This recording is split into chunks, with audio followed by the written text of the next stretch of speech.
ये है उर्दू अदब की खुशबू जैसी शायरा परवीन शाकर। कराची यूनिवर्सिटी से इंग्लिश में मास्टर्स करने के बाद वो 9 बरस तक कॉलेज में प्रोफेसर रही और इसी दौरान अपनी शायरी से अदबी दुनिया में एक मुनफरिद शनाख्त कायम की। किस्मत का खेल देखिए, जब वो सीएसएस का इम्तहान देने गई तो सवाल नामे में एक सवाल उन्हीं परवीन शाकर पर था।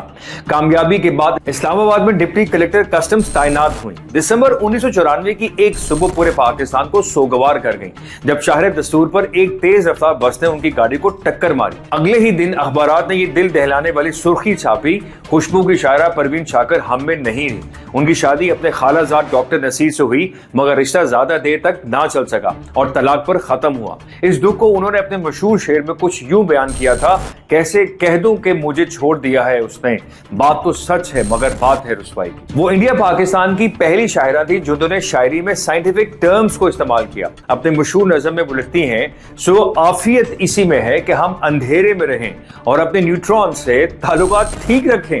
ताबकार नफरतों की जद में एक बार आ गए तो फिर मोहब्बतों का इख्तियार खत्म समझो।